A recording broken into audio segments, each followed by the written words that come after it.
Students, अभी हम करने वाले हैं जो एनर्जी ऑफ इलेक्ट्रॉन है टॉपिक हमारा, energy of electron in orbit,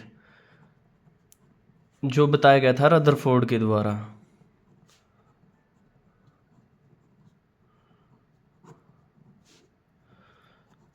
जो अल्फा स्कैटरिंग का एक्सपेरिमेंट किया गया रदरफोर्ड के द्वारा, तो उन्होंने इलेक्ट्रॉन को बताया कि इलेक्ट्रॉन जो होते हैं एटम के अंदर, वो सर्कुलर ऑर्बिट में रिवॉल्व करते हैं न्यूक्लियस के चारों ओर। तो उसका डायग्राम बना लेते हैं हम, फिर उसकी डेरिवेशन करते हैं एनर्जी की।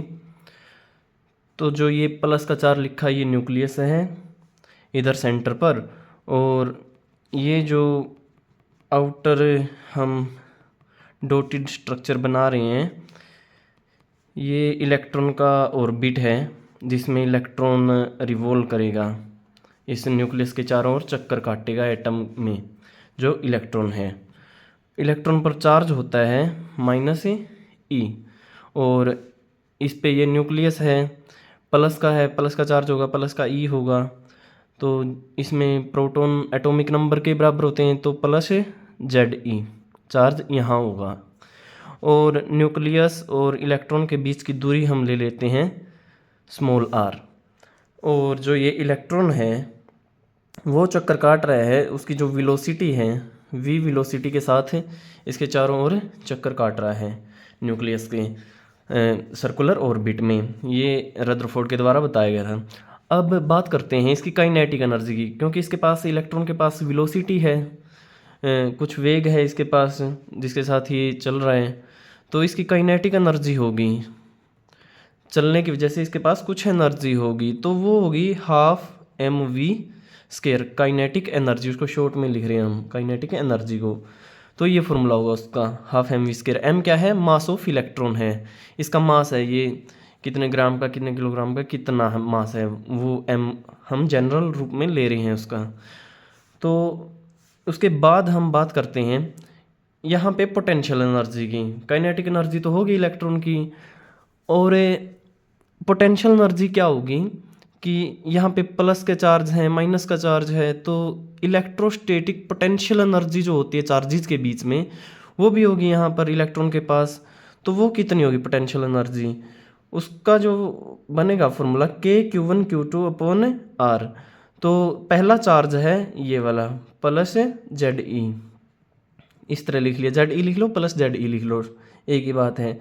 और दूसरा चार्ज है -e, तो वो सिंबल इसमें जो साइन है प्लस माइनस वो मैटर करता है पोटेंशियल एनर्जी के केस में। और डिवाइड में आ जाएगा जो डिस्टेंस है इसमें r आएगा, इसमें डिवाइड में r डिस्टेंस है इनके बीच में, तो ये पोटेंशियल एनर्जी होगी। टोटल एनर्जी कितनी बन गई यहाँ पर वो निकालते हैं अभी। Total energy is equal to, दोनों एनर्जी को जोड़ देंगे हम, kinetic energy plus potential energy हो गया। अब इसकी वैल्यू क्या आई थी हमारी, ½ mv² है, और इसका फॉर्मूला है ये। पोटेंशियल एनर्जी क्या आई है, K(Ze)(-e), और डिवाइडेड बाई r है। अब ये जो माइनस है ये जब पूरा सोल्व होगा तो माइनस बाहर आ जाएगा, ये ½ mv² माइनस में K(Z)(e), यहाँ भी है e⁻1 e² हो गया ये अपॉन में r। ये बन गई हमारी इक्वेशन नंबर 1, नाम दे लेते हैं इसका कि इक्वेशन नंबर 1 होगी हमारी। और अब इसको आगे सोल्व करेंगे कि इसको सोल्व करने के बाद क्या आएगा। तो उसको सोल्व करने के लिए क्या करना है, इस टर्म को हमने इस जैसी बना लेना है और फिर सही से सोल्व हो जाएगी ये। इसको इस जैसे कैसे बनेगी ये फिर टर्म, तो देखते हैं। तो जब इलेक्ट्रॉन ये रिवॉल्व कर रहा है इसके न्यूक्लियस के चारों ओर, इलेक्ट्रॉन को चाहिए कोई चीज़ गोल रास्ते पे चल रही हो, तो उसको सेंट्रीपिटल फोर्स की ज़रूरत होती है, उसी की वजह से वो चल पाती है गोल रास्ते पे। कौन सा फोर्स है, सेंट्रीपिटल फोर्स चाहिए होगा, जिसको हम FC से सेंट्रीपिटल, F से फोर्स नाम देंगे, FC का सिंबल देंगे हम इसको। और वो सेंट्रीपिटल फोर्स कौन दे रहा है इस इलेक्ट्रॉन को, इसको चारों ओर चक्कर कटवाने की फोर्स कौन दे रहा है इसको, ये जो प्लस का चार्ज है ना न्यूक्लियस है, ये इसको प्रोवाइड कर रहा है।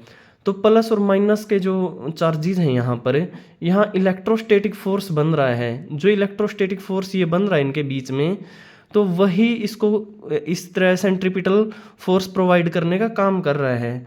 तो ये centripetal force is equal to electrostatic force. इसी इलेक्ट्रोस्टैटिक फोर्स की वजह से जो इनके बीच में बन रहा है एफ ई, तो इसको एफ सी मिल रहा है, ये फोर्स मिल रहा है इलेक्ट्रॉन को, इसके चारों चक्कर काटने पे मजबूर हो रहा है ये इस तरह से। तो ये हो गया, या इसको F C is equal to F E लिखो या F is equal to F C लिख लो। और अब नेक्स्ट जो हम इसकी वैल्यू रख लेते हैं, एफ सी है, एफ सी जो सेंट्रीपिटल फोर्स है यहाँ पर कितना बना इलेक्ट्रॉन का, तो उसका फॉर्मूला होता है एम वी स्केयर बटे में आर डिवाइडेड बाई आर होता है। आर तो डिस्टेंस है, एम क्या है, इधर एम है जो ये मास है इलेक्ट्रॉन का, वी वेलोसिटी है उसकी, ये फॉर्मूला होता है। एफ सी का फॉर्मूला लिख लिया, इस साइड एफ ई का इलेक्ट्रोस्टैटिक फोर्स का, तो इसका फॉर्मूला होता है K q one q two upon R square. तो पहला चार्ज है जेड ई प्लस का, दूसरा चार्ज है माइनस का ई है, लेकिन इसमें हम मैग्नीट्यूड ले सकते हैं कि प्लस माइनस की बात ना करके सिर्फ मैग्नीट्यूड में, चार्जेस को मैग्नीट्यूड में लिख सकते हैं जब हम फोर्स निकाल रहे हों, और वेक्टर फॉर्म में ले रहे हों तो माइनस का निशान भी यूज़ कर सकते हैं। तो उसके बाद के जेड ई इंटू ई अपॉन में आर स्केयर, ये हमने लिख लिया। इसको एफ ई बराबर है एफ सी को थोड़ा सा आगे खोल के लिख लिया। नेक्स्ट जो करेंगे अभी हम इस आर को साइड भेज देते हैं, this implies M V square रख लिया सिर्फ, इस एम वी स्केयर का उधर उस फॉर्मूले में फर्स्ट इक्वेशन में यूज़ करेंगे हम। आर को उस साइड भेज दिया, और तो क्या बन जाएगा, इधर आर है डिवाइड में, इधर आर स्केयर है, तो इधर एक आर कम हो जाएगा, आर की पावर 1 रह जाएगी सिर्फ, तो ये बनेगा भाई, तो जेड ई इंटू ई, तो ये क्या हो गया जेड ई स्केयर और अपॉन में आर हो जाएगा, एम वी स्केयर इसके बराबर आ गया। इसको नाम दे लो आप सेकंड इक्वेशन का। तो अब क्या करना है, सेकंड इक्वेशन को फर्स्ट में यूज़ करना है हमने, using second equation, equation number second in equation number 1 हमें क्या मिला, this implies total energy is equal to half M square की जगह हाफ तो है ही, ऐसे 1/2 था 1/2 लिख दिया, और एम वी स्केयर की जगह ये लिख दो के जेड ई स्केयर अपॉन में आर, और इधर ये लास्ट वाली टर्म है जो इसमें माइनस के जेड ई स्केयर अपॉन में आर। तो इधर आप नोट करोगे के जेड ई स्केयर आर, इस टर्म में ये चीज़ और ये चीज़ दोनों टर्म ये सेम है, माइनस का निशान है बीच में, इधर इसके आगे प्लस का है, ये आधा है, ये हाफ है प्लस का, ये माइनस का माइनस की टर्म है, तो कितने बन जाएगी, इसको सोल्व करेंगे जब, तो ये बन गया माइनस का हाफ के जेड ई स्केयर अपॉन में आर। तो ये टोटल एनर्जी का फॉर्मूला आ गया हमारा कि इतनी एनर्जी होती है इलेक्ट्रॉन के पास, जो इलेक्ट्रॉन रिवॉल्व करता है न्यूक्लियस के चारों ओर, जो रदरफोर्ड ने बताई। तो इससे क्या कंक्लूजन निकाला रदरफोर्ड ने, फिर उन्होंने बताया कि जो इलेक्ट्रॉन होता है इस एनर्जी, नेगेटिव एनर्जी आ गई है, नेगेटिव वैल्यू आ गई, नेगेटिव वैल्यू ऑफ एनर्जी के साथ रिवॉल्व करेगा उसमें जो ऑर्बिट है उसका, ऑर्बिट में। तो इससे बताया कि माइनस का निशान आ गया, एनर्जी माइनस की आ गई, इसका मतलब बाउंड स्टेट में है इलेक्ट्रॉन, जो इलेक्ट्रॉन है इधर एटम के अंदर बाउंड स्टेट में होता है। बाउंड स्टेट का मतलब क्या है कि वो न्यूक्लियस के चारों ओर चक्कर काटता है और वो अपनी मर्जी से ऐसे बाहर नहीं जा सकता उसके उस ऑर्बिट को छोड़ के, उसमें ही चक्कर काटता रहेगा उसके चारों ओर ही।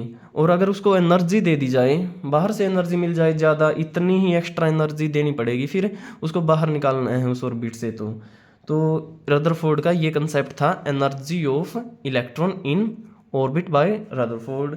तो भाई इसको अच्छे से रिवाइज करना है और अच्छा टॉपिक है ये समझने के लिए।